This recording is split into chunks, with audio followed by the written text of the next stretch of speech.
You know what that sound is. That's the sound of summer, and there's no better way to kick off this summer season than with an ice-cold Dewey beer. Dewey Beer recently voted the #1 brew pub in the nation. The nation, #1 brew pub with locations in Delaware and even in Colorado, has some of the coldest, crispest, most delicious beer I have ever tasted. And you're going to be able to get it for free at the Talkin 215 free beer Phillies tailgates. You know we're always advertising them on our social media, but enough about that. Let's talk about Dewey for a little bit. Locally owned and operated, they use only the finest ingredients and go through a painstaking process to make sure that the best product possible is in that can, and you need that can in your hand. Head on over to deweybeerco.com to see where Dewey is sold near you and get yourself some of the delicious El Trono, Swishy Pants, or any of their other incredible beers. Dewey Beer. Let's kick off summer right, folks. Welcome to Talkin 215, your go-to podcast for everything you need to know about Philly sports. Whether you bleed green, trust the process, fly with the Flyers, or fight with the Fightins, this is the place where we break down Broad Street. Jake, Shawn, and Joey deep dive into the heart of Philly sports culture, breaking down games, roster moves, and sharing the stories that make the 215 truly legendary. So grab a cheesesteak, settle in, and let's get to Talkin 215. All right, everybody. Welcome to this week's edition of Talkin 215. We got a skeleton crew going on this afternoon here. I will be your host today, Shawn. With me, I got Coach. Coach, what is good? What is good? Not much in the baseball world. Not much in the baseball world, Shawn. There's some good in Eagles land, but baseball, not so much.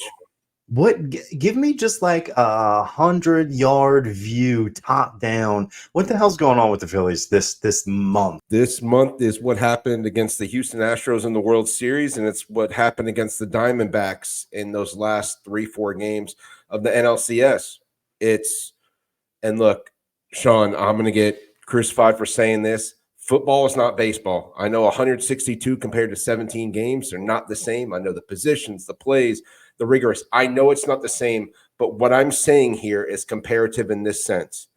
The Philadelphia Eagles, I'm not talking about the records being great, played hero ball on offense, right? We talked about that on this show a million times. You got stars, AJ, Devontae, Dallas, Jalen, all these guys, and you just say, hey, my talent will outbeat your talent. That's the way we suited up every single Sunday. And most of the time it'll happen. But there's this thing called the playoffs where you don't get next week if that talent doesn't beat the other talent, because they like to scheme. They like the game plan. They like to have, coaching that makes a difference, that slight little edge. The Phillies are doing what the Eagles did last year on offense, playing hero ball. Shawn, I've never seen a team, and tell me if you think I'm way off on this comparison or not, that is a team that is one cohesive team inside the locker room, but outside of the locker room, once they get on the diamond, they're 9 individual players. So they're tight-knit back there in the locker room with vibing, everything, having fun. We're cool. We wear each other's T-shirts. Then game time, it doesn't matter if there's a runner on third and we need a sac fly. I'm still swinging for a home run. I don't care. It's hero ball again. Yeah, so when I think of hero ball, when I think of the last couple playoff implosions, I think of just guys not even being able to get on base, right? Not being able to play small ball whatsoever, right? But this dry spell we've had, we've got runners in scoring position. We have them in droves, right? I think we left 13 players on base in yesterday's game. Guys, we're recording this right after the Yankees swept us in Philly, right? So this is right after their 3-game stretch. That second game, we had guys on base all game long, and we just were not doing enough, right? So when I think of like acting like a not so cohesive unit, I think we're just standing at the plate, swinging for the fences. Nobody's getting on base. We're all just trying to be the guy that wins the game, right? That Jazz Chisholm did it to us over this series, right? Knocks a 3-run homer, pimps the shit out of it, right? Leaves the city, the entire ball club leaves the city unscathed, right? That's a different conversation, right? So I don't know if this team is all playing hero ball so much as as we're kind of returning back down to the means. Like we were playing way above what's on the back of our baseball cards for a while, right? And now we're getting tired.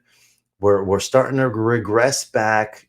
That fatigue is kind of turning us into who we've been this entire time. I can kind of agree with that, just because usually we started off the season hot, right? Instead of ending hot. Normally we end hot after a shitty start or something like that. When do we start hot? When does this happen? This is uncharted territories for us. Yeah, this was the first year. And it's just like I've never seen, and people are like, oh, it's just a slump, don't worry, it's just a slump, don't worry. I'm like, guys, since the All-Star break, we have not won a series. Since the All-Star break, we have one of the worst batting average of runners in scoring position. Since the All-Star break, I'll just put it to you like this. Bryce is 1 for his last 30.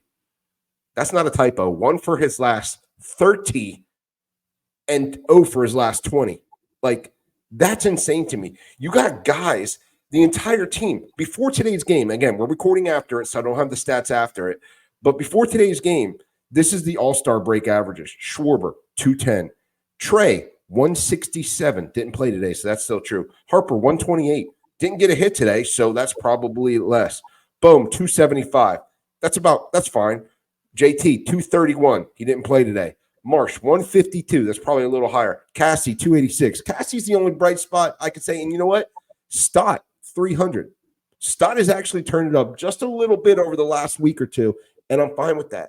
But every single player on the Phillies playing like shit. Shawn, let's do an exercise real quick for the listeners. And I want just your opinion. It's just me and you. I want your full answer. I want yes or no only answers to these, okay? Let's see if we can do this. I want yes or no only.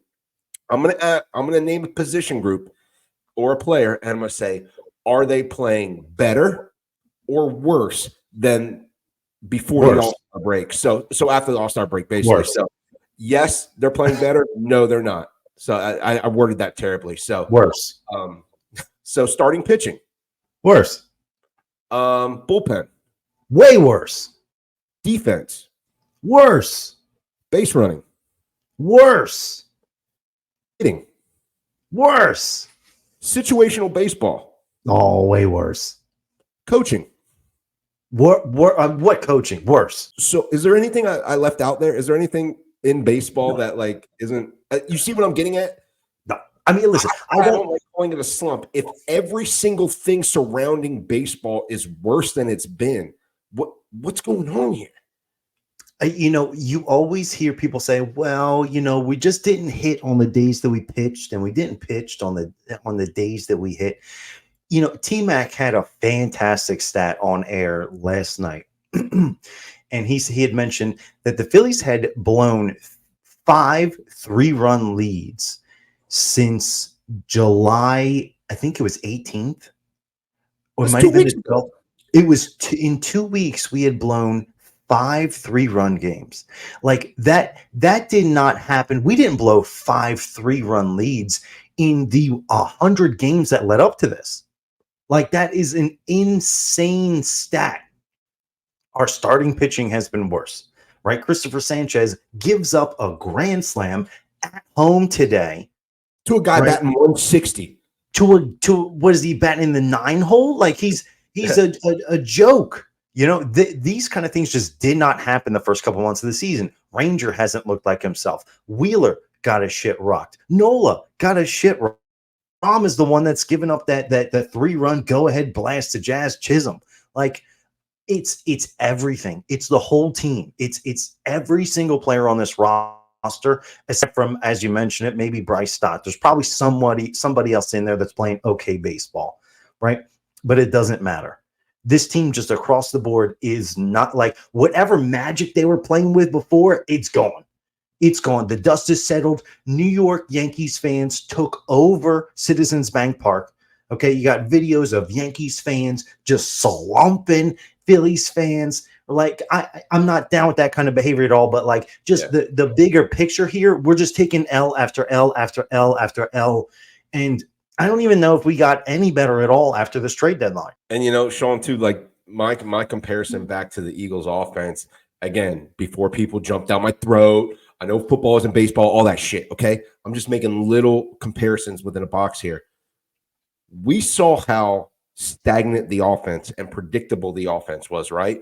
We wanted motion. We wanted different sense. We wanted guys moved around. It's predictable. It's predictable. We're running the same QB draw on 2nd and 10. The whole world knows it's coming. The whole world knows it's coming.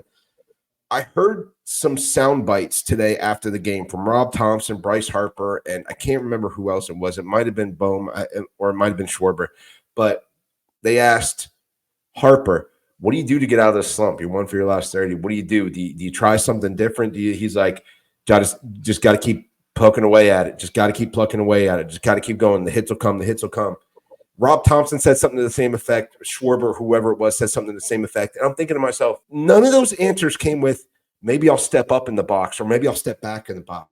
Take a 2-strike approach. Maybe I won't use batting gloves versus I will use batting gloves. Maybe I'll choke up higher on the bat. Maybe I won't swing at the first fucking pitch I see in every at bat. Maybe I'll take some pitches so I can work a pitcher's count. So this way, when there's a guy on base, the pitcher has to pitch from the stretch instead of the windup, and I could see the pitch coming better. Or maybe I'll eliminate a pitch. If it's a breaking pitch, I'm not swinging no matter what it is. I'm only looking fastball, changeup only.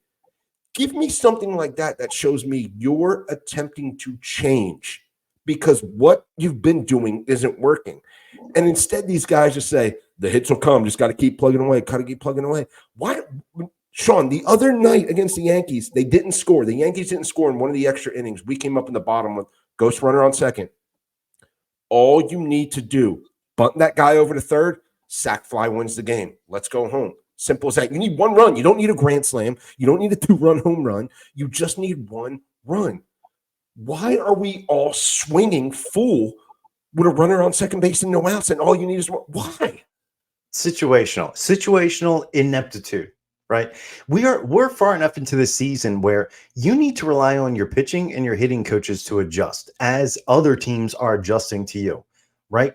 Well, the people we chatted about it probably a month ago about how Stott doesn't swing at the first pitch. OK, so pitchers began throwing fastballs right down the dick. Right. Getting up 0-1 immediately. Right now, Harper cannot hit a fastball to save his life. Right. It feels like we're in 2019 again. He's a brand new Philly and he's just eating fastballs and he cannot catch up to him. Right. That. Teams are starting to find these tendencies, man. They're starting to see, in a pitcher's count, Ranger likes throwing changeups. Okay, so their coaches for the opposing teams are figuring that out, but it doesn't seem like our coaching staff is doing the same or quite as good of a job as they are. Nobody's telling Bryce to look to swing when it's a 0-0 count, right?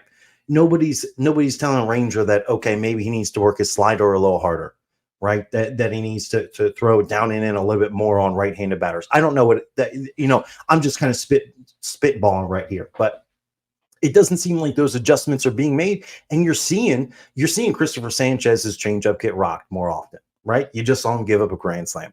You're seeing Wheeler have these outings, right? Where it's completely uncharacteristic of him.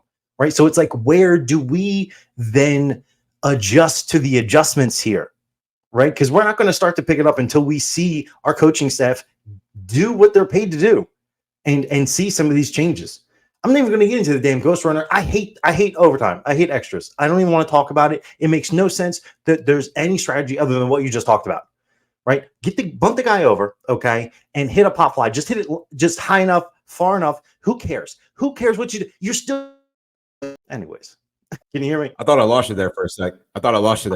But that rant was beautiful. I could keep going. It's just this team. And I know there's not that many people that listen to us that are going, guys, it's only in NFL terms. We have been slumping for 5 quarters. Okay. Well, what are you going to do? Are you just going to turn the TV off? Watch the team? You're just going to ignore them until they start winning? Until I can only say the good things? What do you mean? I've been watching this team every single day. I've been talking about how good they were when they play good. So why can't I say anything when they play bad? Why? Completely agree. Because in NFL terms, it's only been a quarter and a half. Shut up. I watched that quarter and a half. What did you do that quarter and a half? Were you saying at home? Were you just saying, no, I'm not going to watch this game because it's 162 games?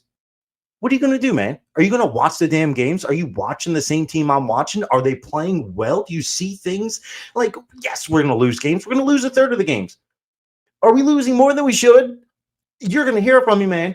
You're going to hear from me. So I just hate all the people. Like, what are you people on Twitter, on X doing saying, yes, the slumps happen. Okay, so what am I just going to pick up when the team starts playing well again? What do you want me to do? Do you want me to just deactivate my account until we get onto a win streak?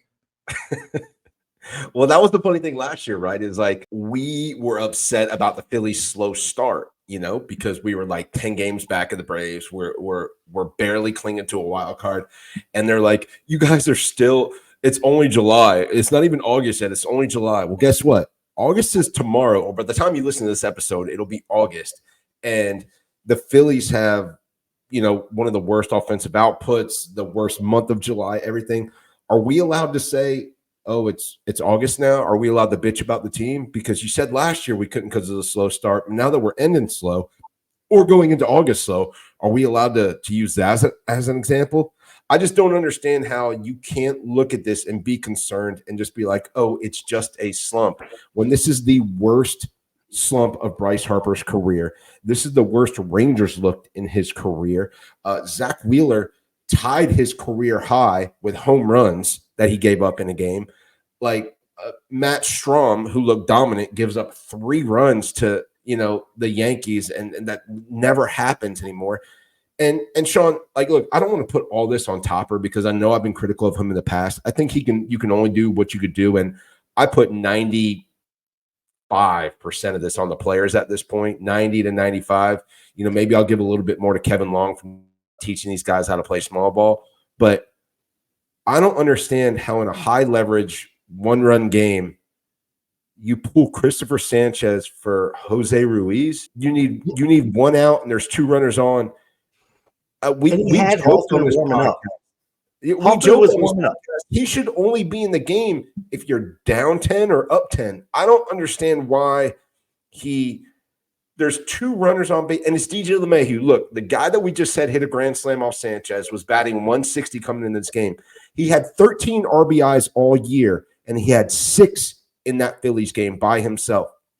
Look, I know he hit a grand slam off Sanchez. I get it. But you either leave Sanchez in there or you put in any other human on the planet if there's 2 guys on base and he's up. That just makes no sense to go to your worst pitcher in that spot. He goes to his worst pitcher.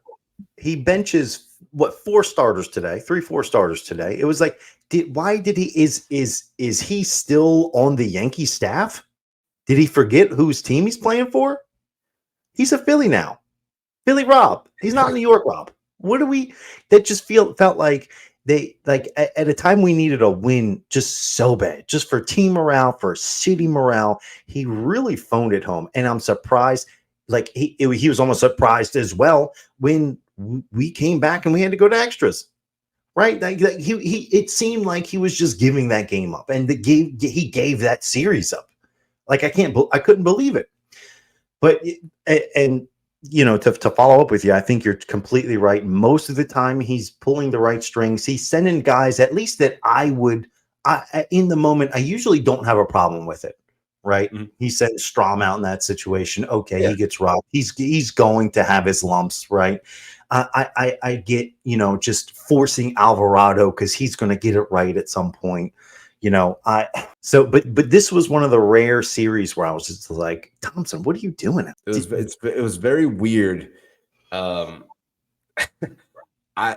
There's decisions that I don't understand. The small ball is one of them. I don't get it. Like, are the egos too big on this team to where they won't bunt, to where they won't sack a runner over? Is that what that's got to be coaching? That has to be somebody saying, no, I want you to, I don't want you to change anything, because the players, the ghost runner, the gist of it by now. Get the guy over, especially if you're at home and you're batting in the bottom of the inning. Like, you didn't score a run. You just need to get the guy over. Like, are we just not practicing this? And that's why you think that you just want the guy to not change anything?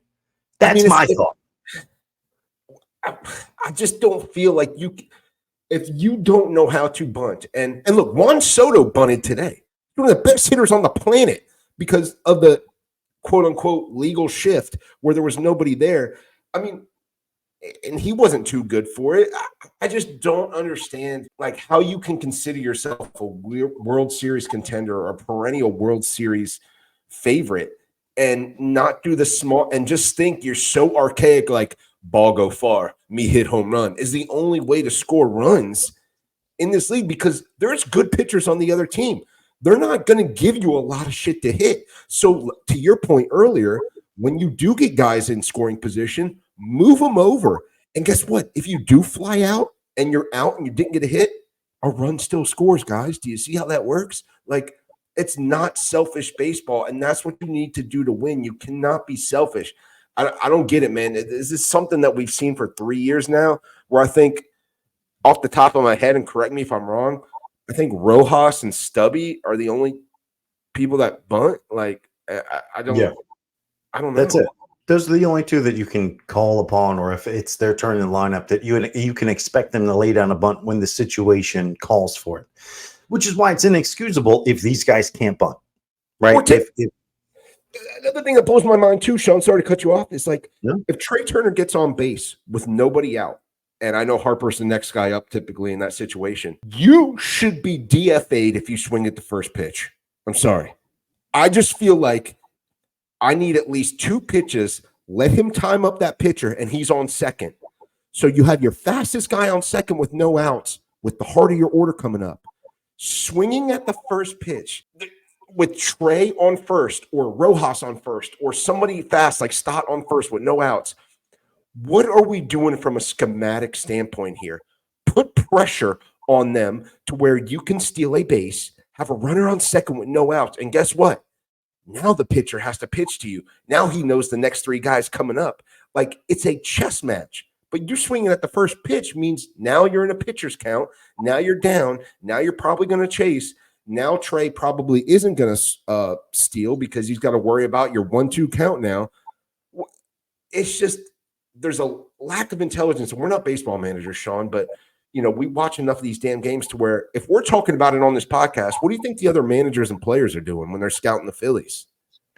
I mean, they're saying that these guys aren't going to run. And you know what? I hadn't even really put it together. We're trying to find these things. What incremental shift has kind of started this slump, right? We joke about how Bohm being in a relationship, they've gone 3-11. By the way, guys, everybody lighten up. Yeah. We joke about was it Whit Merrifield really holding the glue that was this locker room, right? We're talking about Stubbsy, right? But we haven't even really talked, and it's not really an event that happened like a ripple, but we haven't been aggressive on the base path for a team that has left, so many players on base. Why is there not aggression on the base path? Like, that breeds chaos. Like, that breeds errors. That breeds just balls in the field, and just it wreaks havoc on people, right? And it was working brilliantly. We've got fast guys on the team. We just named them, right? Why are we not just causing this? That's just something else for the pitcher to think about the entire time that we're just not exploiting anymore. It was working so well for us the first couple months of the season, and we've gone away from it. You're completely right. And it's happened as a team. Like, somebody's got to get in one of these meetings and just and reiterate exactly what you just said, man. We need to be menaces on the base path, because I hate it when other teams do it to us. If our pitcher's not terribly quick to the plate, it's a nightmare all game when they take advantage of it. And we need to be the ones doing it to the opposing teams. Absolutely. And one of these things with this losing streak too, Shawn, is that really pisses me off. And look, I want to emphasize, I'm mad at the Phillies. I'm mad at the players. I'm not mad at fans. I'm not mad at other fans. But I'm going to talk about how other fans view things compared to how we view things, right? That's called dialogue. That's what people do. You talk. But they're not here to fight with us. We don't really have anybody on tonight that's going to staunchly disagree with things. So you can just yell into the abyss. I'm sure our listeners are also feeling the same way. All right, well, fuck it. Then I'm going to get into it. So I'm really tired of every time the Phillies go on a losing streak or a quote-unquote slump or play like shit or whatever it is, that the first thing we do is run to the standings and be like, oh, well, the Braves lost. Oh, well, you see the Brewers aren't playing really well. No other teams are really on a winning streak. Stop comparing yourself to peasants. We're the Philadelphia Phillies, man. We had the best record in baseball for damn near the entire season, the best World Series odds. We have a perennial couple MVPs on our team, the best pitching staff in baseball to start the season. 2 Cy Young finalists, 2 MVP finalists, one of the best bullpens, all these guys. We went to the NLCS and then the World Series back to back, and you're like, yeah, but these other teams aren't doing. Stop fucking comparing yourself to them. We're the fucking Philadelphia Phillies. We're trying to win a World Series. I'm not worried about other teams. Well, the Braves are still 6.5 back. Okay, good for them. Fuck them. They suck. Stop comparing yourself. We should be 12 games up on them, 13 games up on them. We should be 8 games up on the Dodgers. I want the 1 seed because I'm not trying to go out to LA, a West Coast trip, which the Phillies are about to have a 10-game road West Coast trip. That's sweet with the way we're playing right now and the way history has been. But stop doing this shit with like, oh, the Braves lost. I'm guilty of it too, man. I do that shit too to try to cope, right? Like I'm feeling like shit. Well, the Braves lost too. I feel a little bit better about it. But if you want to hold yourself in this high regard, and yeah, I'm talking about other teams being peasants and us hiring ourselves like we're highborn, right? Like, don't concern yourself with them. We should be the Phillies. We should be putting double-digit leads up, in the standings against all these teams and having the number 1 seed in the NL/Major League Baseball. So I can't stand that you justify the way the Phillies are playing like shit by saying, well, other people are playing like shit. Like, it's like, well, he jumped off the bridge, so that's why I did it. Man, who the fuck? What are we doing? So a lot of people struggle to realize that over the course of a season, expectations change, right? We were expected to be in a dogfight all year with the Braves. We're not. And we need to not be, because that is not as good of a ball team as a ball club as us. Yeah. Right. Half their big players are injured. Yeah. Right now, I think that there are the Mets even above them in the standings right now. They're like half a game behind. Yeah, they're within a game. At this point, the Mets are playing a hell of a lot better than the Braves. Right. We talked about it a lot with the Flyers last season. Right. And maybe not us personally, because we don't talk a whole lot of Flyers. But the issue was, are you upset, that the Flyers didn't make the playoffs, right? Because they played way above what we thought they were going to play at. Oh, yeah. Well, guess what? The expectations change. My expectations for this team today, as of the beginning of August, are way different than they were in April, right? Yeah. They're up. They're raised. This is a better team than even I gave them credit for. And they need to play like it. They've shown they can play like it. What are you doing not playing like it? Right? Top down. It's just they're not playing anywhere near as well as they can. And I have a problem with it. So yeah. What? Yeah. So what difference does it make what the Braves are doing? What the Dodgers are doing? I don't care. If anybody had gotten considerably better at the trade deadline, I'd be complaining about that. Thankfully, nobody really got any better. They just kind of exchanged, maybe filled some small holes here and there, but thankfully, nobody really got better. Maybe you can say the Orioles, but maybe they took a step back too, because they're like the Philadelphia Orioles at this point. I cannot believe that the Orioles are going to go into the playoffs with a potential 7, 8, 9 innings of Gregory Soto, Sirianni Dominguez, and Craig Kimbrell. I cannot believe that, Shawn. Can you imagine if they go out and Zach Eflin starts a game and then has those guys come in relief of him? Are we all watching the same baseball? Are we? There's no way that GM sold that to that owner like, hey, Gregory Soto and Sirianni Dominguez are available from the Phillies.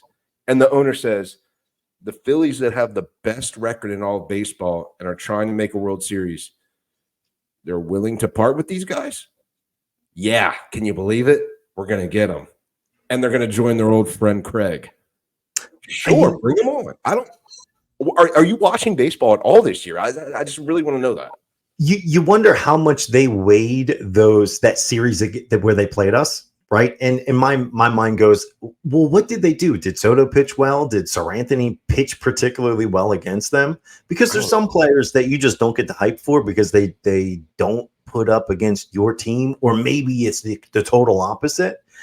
But yeah, you're right. Like, how does this move the needle? Like these are guys that I don't know. Greg Soto, I'm almost annoyed with Topper because he said, "Yeah, we're gonna put him in. He's earned the right to move into these high leverage situations, right?" He like blows a seat later. Yeah, 48 hours later, he's gone.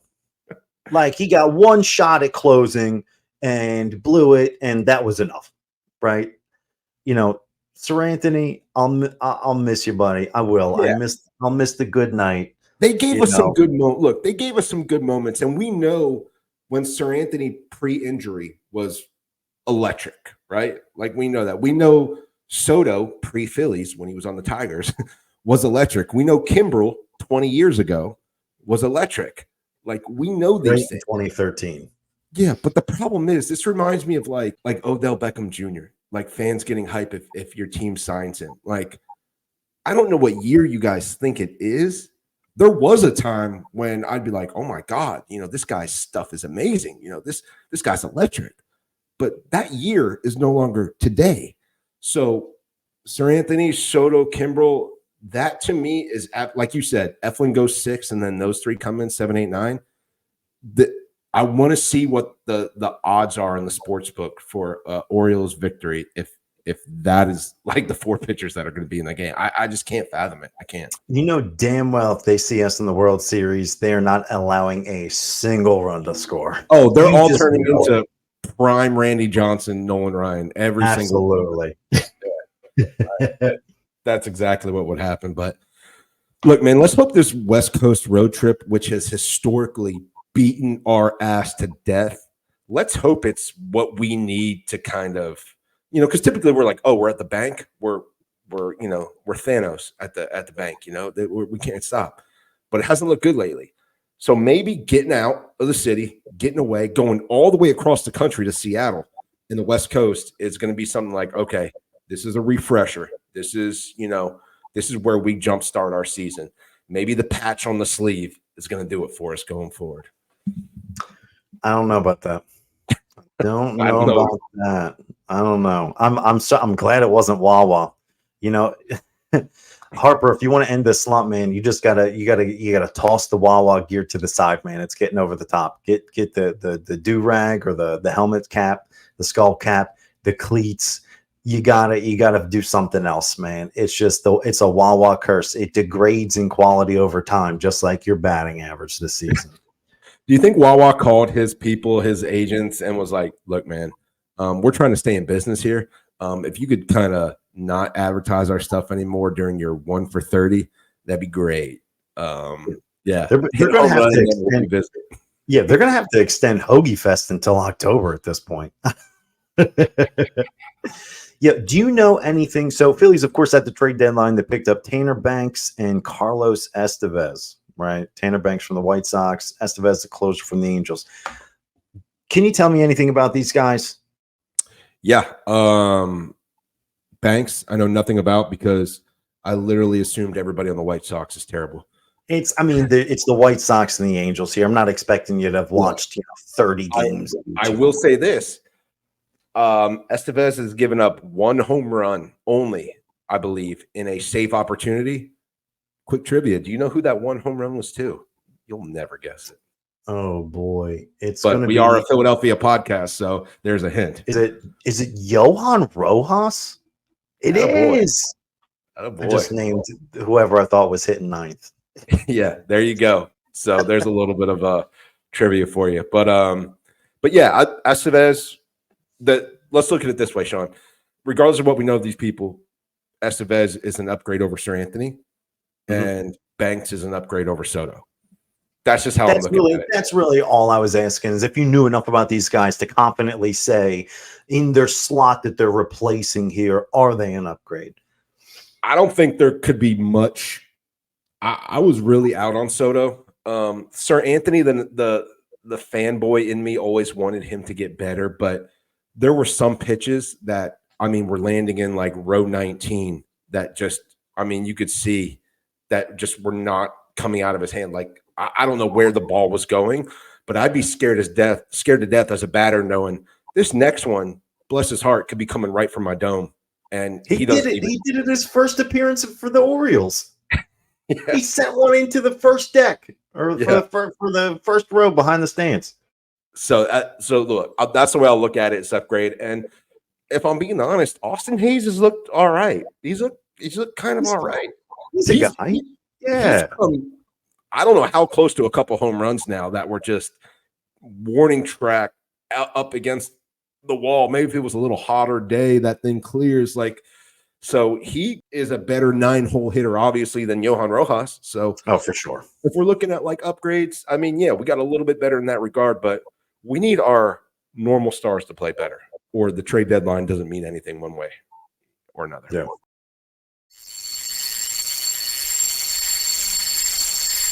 Any fisherman will tell you that that is probably the best noise that you can possibly hear. You're sitting on the boat or you're sitting on the dock, you're reeling in your personal best fish, you got your buddy recording it, and what are you wearing but some raggedy old t-shirt that looks like crap? Why have that incredible moment ruined by not having on the best high-performance fishing shirt that you can get? That's where our friends at Tackle Up come in. Tackle Up is a fishing lifestyle and apparel company that is making some of the finest, highest quality fishing shirts I have ever worn. Also, we may have a Talkin 215 exclusive shirt on their website that you definitely need to check out. TackleUp.com. We know a ton of you go down to the Delaware beaches during the summer season, so when you're down there, you have to head over to Bethany at the corner of Atlantic and Garfield and check out Tackle Up's new storefront location. Selling Grundens, Hoo-Rags, and of course, their incredible design of high-performance fishing shirts. Definitely check them out, and while you're there, tell them that Talkin 215 sent you. All right. Any other Phillies talking points you want to cover? Not really, man. Like, just come on, boys. Just come on, please. Shawn, let's clarify for the people. Like, we love the Phillies. We want the Phillies to win. This isn't like we don't enjoy getting up here and bashing them. We don't. We want to talk like nicely about them, but we call a spade here, and they're playing like shit. I mean, I'm just not going to ignore them. You know, I don't think anybody's talking nice about this team right now. I think there's people that are saying, like, telling it how it is because they're watching the games and they care about the outcome. And there's people that probably aren't as invested, or I don't know. They're just saying, yeah, it's only a 12-game skid. It's only a 14-game skid. That's, that's 7.8% of the MLB season here, right? Nobody's saying this team's playing good. We talk about them. If you want to listen, if you want to, if you want us if you want to hear us talking great about this team, go watch or listen to the podcast from a month ago. Okay, we have those episodes. Okay, like Jay-Z. If you like my old shit, buy my old albums. Okay, if you want to watch us talk great about this team and how great Bryce Harper's playing and Trea's on a tear, you go watch the episode from June 18th, okay? You can hear it all there, folks. We've done it, okay? We're talking live. We're talking real. We're going to segue into talking some Eagles next. Let's segue into talking Eagles, but I want to ask you one last question on the Phillies before we segue. Okay. I want to ask you specifically. Okay. Again, do you think this rut that they're in, I'm not calling it a slump, is the same thing we saw in the World Series against Houston and the Arizona Diamondbacks, it's it's just who they are? Do you think it's fixable and you're glad they're getting it out of the way now and not later? So I think when it comes to hitting, this is something that is much more akin to the sway of the season, to where it just so happens that some of these hitters are catching slumps at the same time. The coaching needs to step it up, right?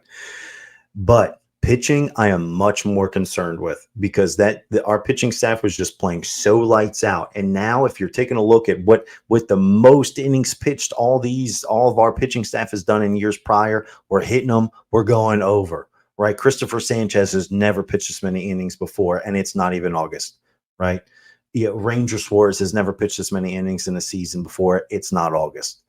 Right. Wheeler, I'm not so worried about. Nola's going to Nola, so you kind of already know what you're getting into there. Right. And then you've got these new guys. Right. I'm going to blank on his name. The kid Phillips. Yes, Tyler Phillips. He's been playing lights out right now, but these pros are going to catch on to what he's doing. Right. That sweeper's not going to be sweeping like it was in a month from now if we continue to play him. Taijuan Walker. He's pitching in Double-A right now. He's going to come back, and he's going to come back to being the same Taijuan Walker he's been the last two. Or bell cow, right? Nola's going to have quality starts for the most part, and then at that point, I think it's going to fall off. especially as we get into September and October. These guys are going to be tired. These arms are only getting more and more fatigued here. I don't know. I think we fucked up the load management up until this point, and now we're just going to be trying to play catch up as the season comes to an end. Is Spencer Turnbull dead? Yes. He's actually buried in the same cemetery as Joe Biden. Okay. Both of them. I wasn't sure. I wasn't sure. Like, and nobody says anything about him. Like, well, he tore his lat, right? Or he had a partial tear. Wasn't it his lat that was the issue? I don't know. Yes. I almost don't know. Yes, it was his lat. So I don't know. The lat is a ginormous muscle here. So a tear of the lat could mean something minor, or it could be just life ending. I don't know. I have heard nothing. I've heard like nothing. You need a lat if you're going to be throwing fast. You definitely need a lat, man. That's pretty much involved in a lot of shit when it comes to throwing. I'm not Dr. Joe Mesa here, so maybe we'll bring him on next time and ask how much longer is it going to be? Because it was the same style of injury. Wasn't Taiwan out with a lat too? Man, I know. Baseball's so sketchy with, like, if your pitcher is pitching like shit, you just put him on the IL and you're like, he's got to be hurt. I mean, everybody's talking about putting Sanchez on a phantom IL. He's going to get a low back spasm or something like that. Boom. 15 who's left to pitch? Who do we have left? Rangers, Turnbull, like who's left? We've got Allard, Colby Allard, right? Who's starting? I think he's starting tomorrow, isn't he? I don't know. Yeah, it's not really worth looking into just yet. We got Tyler Phillips, Colby Allard. This is my fault for continuing the Phillies talk. This is 100% my fault for doing this. Now I'm depressed. So that's my thoughts, man. I think we're really behind the eight ball when it comes to pitching. We dug ourselves a hole, and it's going to be something. It's going to be something to see us get out of it, right? I mean, we're going to have to limit some starters to 5 innings, right? 80 innings pitched. You're going to be wondering why Rob Thomson pulled a guy at 78 pitches, and this is why. Because we didn't pull him when he was at 120 pitches, because we wanted to have a complete game shutout here. Right. Get familiar with Jose Ruiz, boys and girls. Get familiar with Jose Ruiz, man. Also, Dylan Covey, right, coming on back. I don't even remember what he had a issue with, but he's in Double A. He's in Reading with Taiwan too. So I thought he had an surprised. I thought he was throwing the baseball.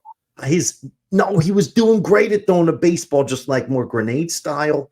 But it was a wear and tear on the 8. I have no idea. I don't know, but I mean, you talk about having another innings eater come in to come in and do innings 5 through 7, right? You're going to get another guy. He's going to come up and he's going to try to prevent some of these guys from just throwing their arms out of their sockets. I can't wait. I can't wait. Come on, boys.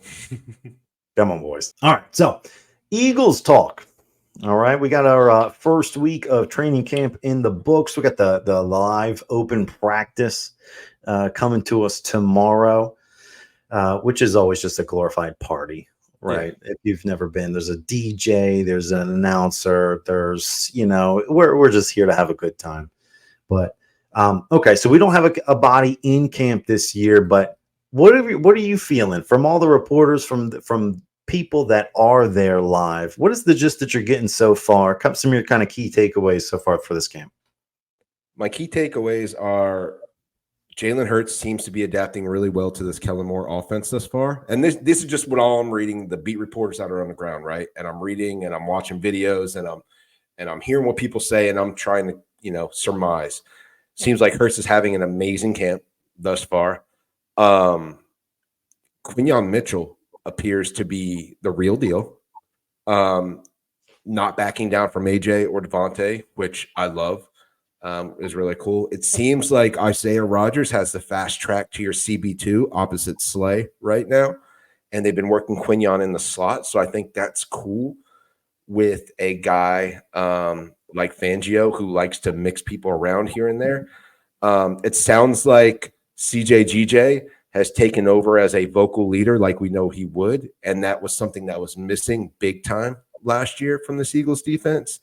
And then I will say, I never want to see anybody get hurt. ever. And it's minor, so I'm not really like saying anything about this injury, but Tyler Steen has missed some time with a little bit, wear and tear, a little injury here and there, nothing major.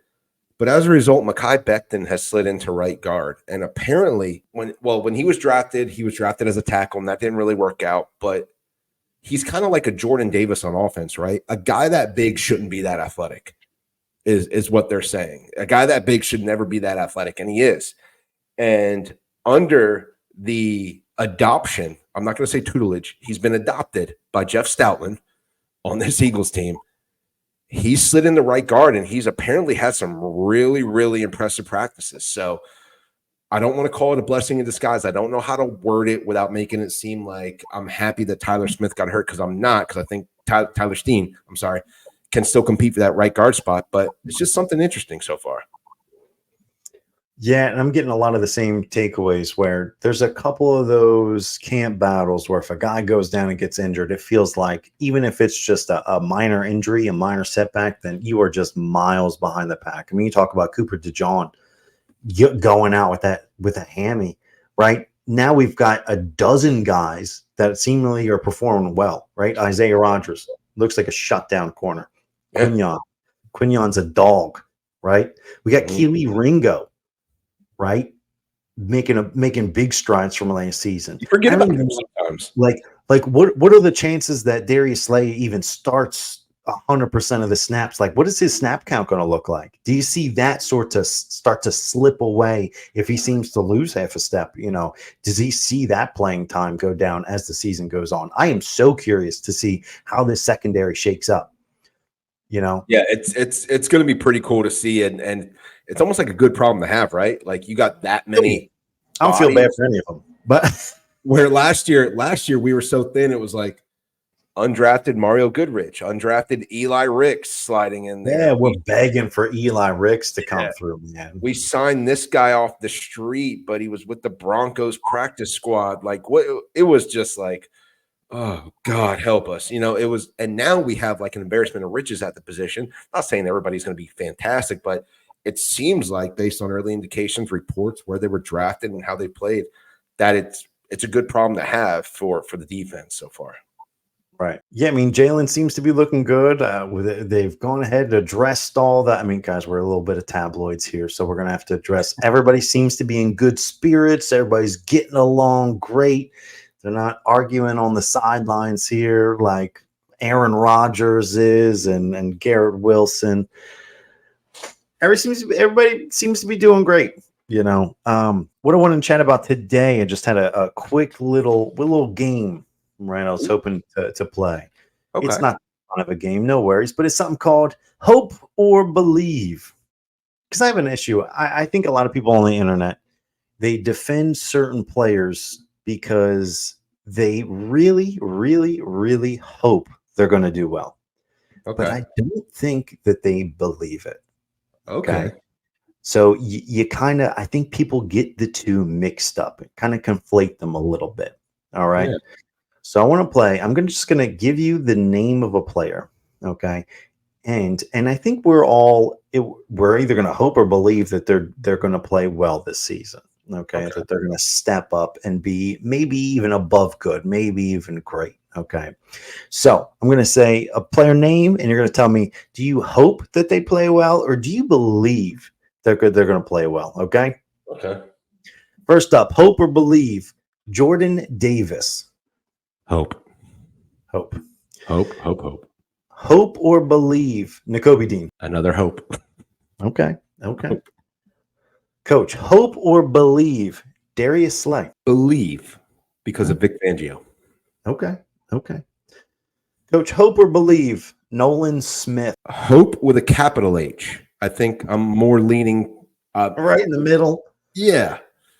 Okay. Okay. Hope or believe, Cam Jurgens. Man, you're throwing some good ones at me right now. There are all these bubble guys that I think we want them to be good so well. We maybe haven't seen it, but we're trying to trick ourselves. And any negativity we seem to like swarm on as fans, we don't allow it. We need to allow it. We need to be real. Okay. I'm being real here. I'm telling the truth. I'm doing this without my Homer glasses. I think the answer has to be Hope, just because of who his predecessor was. You have to say Hope, right? Okay. Tyler Steen. Hope. Yeah. Okay. Hope. Okay. All right. Last one. Hope or believe? Bryce Huff. I gotta say Hope, man. Okay. So this is a bit more balanced. I think you know what? I blame myself. I think I prefaced that a little too harshly. No, you picked every perfect, like, borderline tweener to throw at me there. And the way you describe Hope and Believe, I think was perfect to I think a lot of people get the two mixed up, man. I think you're right. We hope, but we act like we believe it. We hope it until somebody says Jordan Davis isn't going to do well this year. I think he's going to be a bust.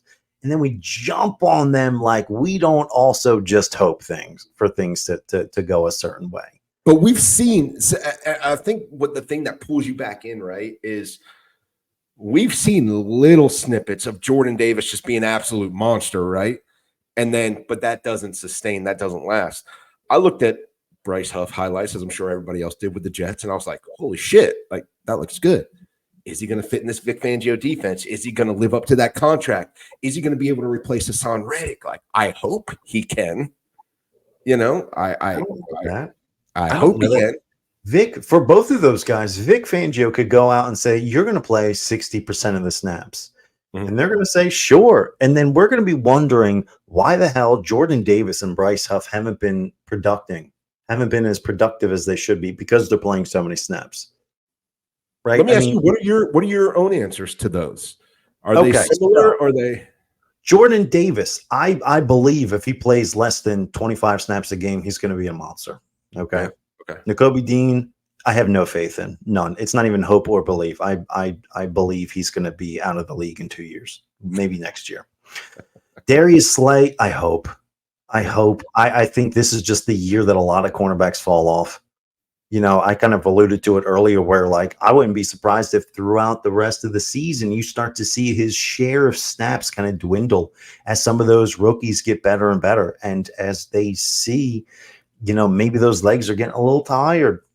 But would that be a good thing for the Eagles defense at that point, or a bad thing? I think that might be a good thing, right? If it'll be neutral. I mean, if a guy doesn't play well, it's never great. But if we have a guy that steps in and has a chance to play better as the year goes on, then yeah, that I suppose that is a good thing. Yeah. Cam Jurgens, I'm sold on. I believe he's going to be fantastic. Okay. Right, center, guard. You can even move him over to the left side. I think he'd be fantastic. With him being hand selected and learning under Kelsey these last 2 years, kind of sell you a little bit more. So I saw enough last year at right guard to make me think that another year better in the league, he'll be more than well equipped enough to go out there, to play well, to be maybe not all pro, but I mean top 5-6 center in the league. Possibly even. I think that would be fantastic, right, for his first year starting at center. Tyler Steen, I don't even know if I hope. I have very little expectations for Steen. I think I've been very clear about that. He needs to make a jump, right? This whole like expecting him to be the starter starting this offseason, they wouldn't have went out and got Mekhi Becton. They wouldn't have even got, of course you need backup depth, but you don't need a top 10 draft pick. Right, just from 4 years prior to be his backup, unless you thought this guy might be able to jump over what we currently have. Yeah. Right. So I thought he struggled much more than a guy like Cam Jurgens did, and in much less playing time. And then Bryce Huff, I hope so. That's probably my most mild thing here. He's got the talent. Does he have the motor? Right. He's such a fast twitch guy. Again, if they go out and he plays 50 snaps a game, he's probably not going to be real good. If they ask him to play every single down, he's going to peter off. He's going to be tired towards the fourth quarter. He's going to be tired towards, games 11, 12, 13. He's going to be cooked.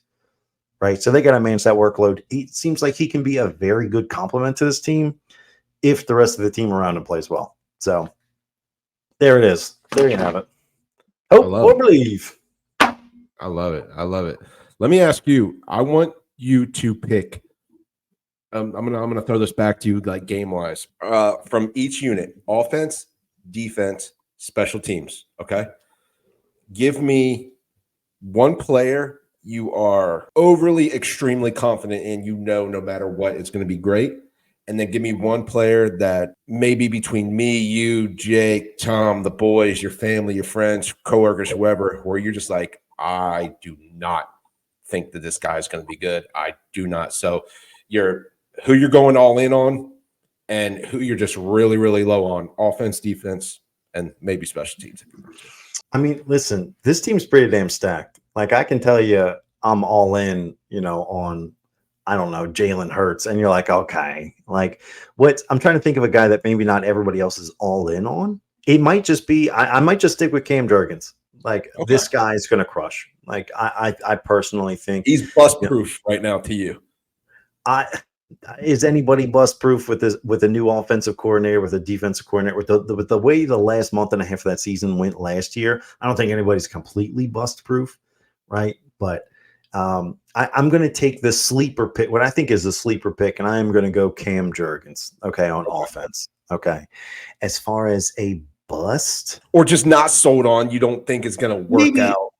Okay, so maybe I'm going to rephrase your question and say maybe from like a fantasy perspective, who might be being drafted way higher than they should. Okay, so that might be fair. I think somebody in this offense, their production is going to have to dip, right? There's only one ball to go around. Okay. I think you're going to see a guy like Dallas Goedert have an uptick in balls thrown their way. Even like a guy like a Grant Calcaterra, you've got Saquon Barkley who's going to get the lion's share. One of these top two receivers is probably their numbers are probably going to take a hit from last year. And right now I'm starting to think it's probably going to be Devontae Smith, right? A guy who's consensus top 10, top 12 receiver in the league, expected to go out there and get, 1,100 yards receiving. I think that just by proxy of just somebody, not just the one ball, and there's not enough ball to go around, I think you're going to see people a bit higher on Devontae than the production might show. Is that fair to say? Yeah, I get that. Okay. I get that. A lot of mouths to feed. I understand that. Yeah. So, and then defense. Who's your guy? Who's your guy you're banking on? Who's your guy that you're just, I don't see it. Okay. So it might sound a little crazy because I was opposed to picking him up before he kind of made amends. But my guy I'm looking most forward to is CJGJ. I think that this guy was just the missing piece. We were just missing that chess piece, that safety position that can bounce around it as a ball hawk. I think he's going to be an absolute game changer. I know that phrase is thrown around so often, but in this Fangio defense, I mean, it was a game changer, leading the league in interceptions for I don't know how long when he was with us 2 years ago, right? So I think this guy's going to come in, make an impact. We're all going to breathe a huge sigh of relief just about every single week going, oh my God, am I glad that we got that guy back. Yeah, love it. Okay. The guy I'm a little cold on, I mean, I just said it earlier, I think Darius Slay is probably going to be a guy.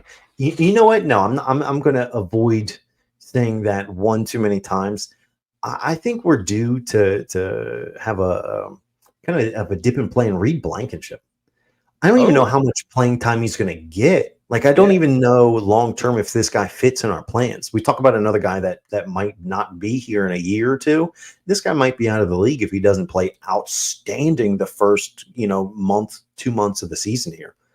Like, it'd be fantastic if he does. He stepped up. He played above his draft position, right? Obviously, as if he's starting at any point, he's going to be playing above his draft position. But at what point does the rubber meet the road and say, okay, but you need to be a competent starter 17 weeks out of the year? Like, it doesn't matter where you were drafted anymore. And now we got dogs.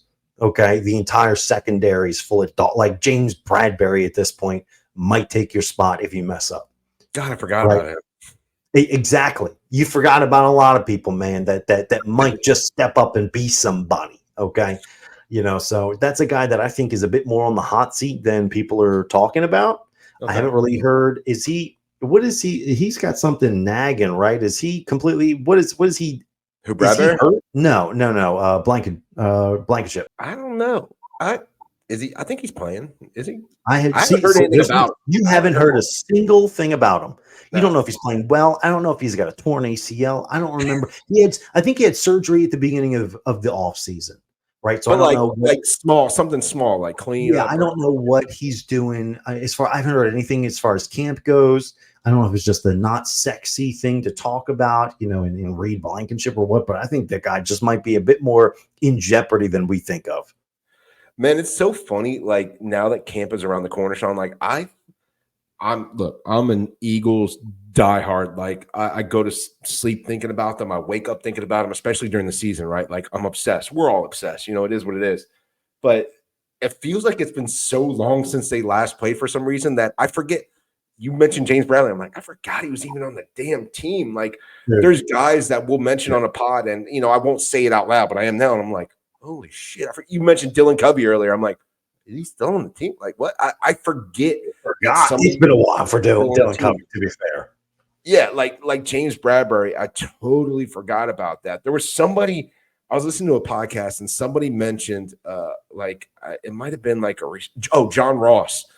Somebody mentioned, I was like, oh shit, John Ross is on the team. Like I haven't really heard him do anything. Because we don't see them. We read them. We read the tweets. We read the articles. We might see a picture, but we're not seeing them. We're not experiencing them running a play. We definitely don't see them in real life. So it's hard. And it's what were we doing when they last played? Like it was cold. It hasn't been cold for forever. It's been 150 degrees out every single day for 9 months since we've seen an Eagles play. I agree.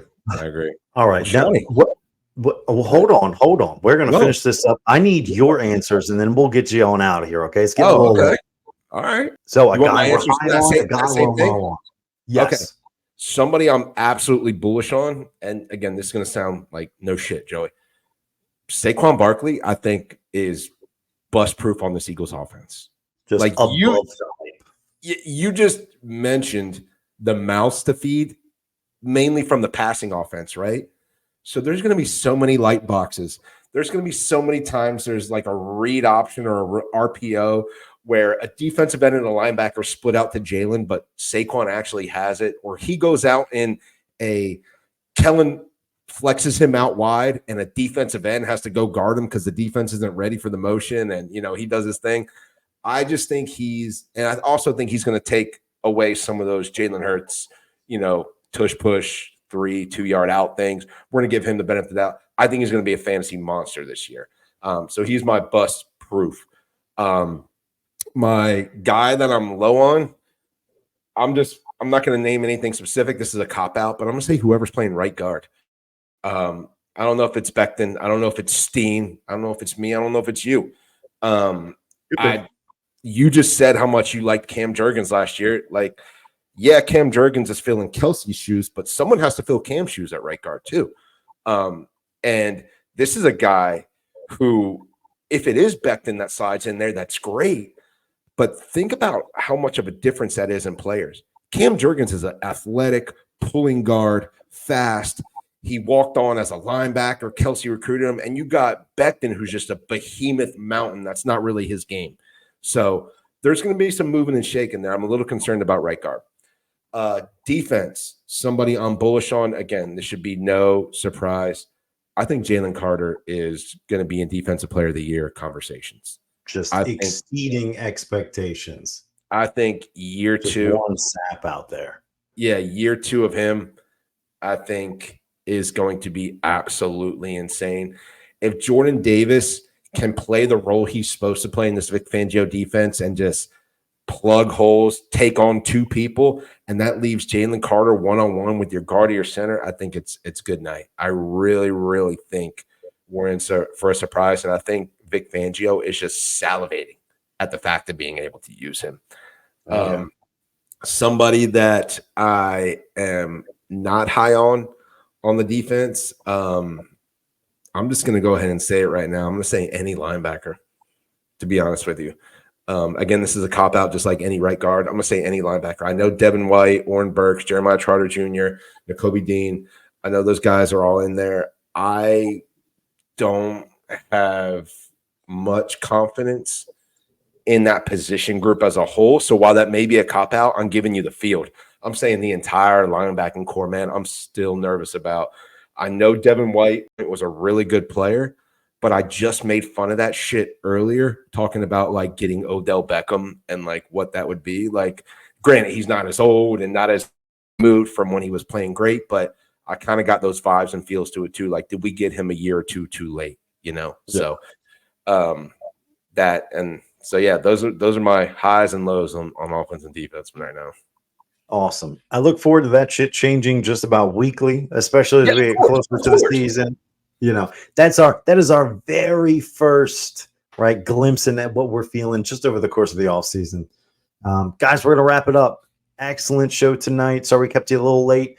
Coach, give me your final thought.